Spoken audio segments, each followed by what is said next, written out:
મહારાષ્ટ્રમાં સીએમ કોણ? ચૂંટણી પરિણામ આવતા ભાજપ શિવસેનામાં ખેંચતાણ. આવતીકાલે બેઠક. મહારાષ્ટ્ર ચૂંટણીમાં ભાજપ ઇતિહાસ રચવા જઈ રહી છે. ગત ચૂંટણીમાં 105 બેઠકો પણ જીત મેળવી હતી, જેની આ વખતે 125 થી વધુ બેઠકો પર જીત જોવા મળી રહી છે. એકનાથ શિંદેના નેતૃત્વની શિવસેના 81 બેઠકો પરથી 55 બેઠકો પર લીડ કરી રહ્યું છે. મહાયુતિની બહુમતી સાથેની જીતથી હવે સવાલ ઉભો થાય છે કે મુખ્યમંત્રી કોણ બનશે?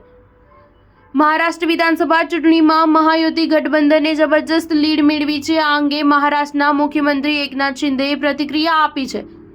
મહારાષ્ટ્રના આગામી મુખ્યમંત્રી કોણ હશે તે પ્રશ્નનો પણ તેમણે જવાબ આપ્યો છે. શિંદેને પૂછવામાં આવ્યું કે ચૂંટણી પહેલા સૌથી વધુ ધારાસભ્યો ધરાવતી પાર્ટીના નેતાને મુખ્યમંત્રી બનાવવાની વાત થઈ હતી, જેના જવાબમાં તેમણે કહ્યું કે ચૂંટણી પહેલા આવી કોઈ ફોર્મ્યુલા બનાવવામાં આવી નથી. એકનાથ શિંદેએ કહ્યું કે આ અંગે મહાગઠબંધનના તમામ પક્ષોની બેઠક થશે, ત્યારબાદ તે બેઠકમાં લેવાયેલા નિર્ણય મુજબ મુખ્યમંત્રી નક્કી કરવામાં આવશે. મહારાષ્ટ્રના મુખ્યમંત્રી એકનાથ શિંદેએ કહ્યું કે આજે હું મહારાષ્ટ્રના તમામ મતદારોનો આભાર માનું છું, કારણ કે આ જીત ઐતિહાસિક છે.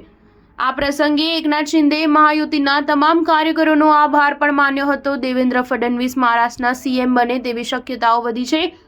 જો કે આમ થાય તો એકનાથ શિંદેના ભવિષ્ય પર સવાલ છે કે મુખ્યમંત્રી રહી ચૂકેલા શિંદે નવી સરકારમાં કઈ ભૂમિકા નિભાવશે. અપેક્ષા છે કે ગઠબંધનમાં તેઓ ફડણવીસના ડેપ્યુટી સીએમ તો નહીં જ બને, તેમને મહત્વનું મંત્રાલય સોંપી શકે છે, જેથી મહારાષ્ટ્રમાં તેમનો પક્ષ અને નેતાઓનો વિશ્વાસ જળવાઈ રહે. સ્ટાર ન્યૂઝ 7 હંમેશા સચ્ચાઈની સાથે.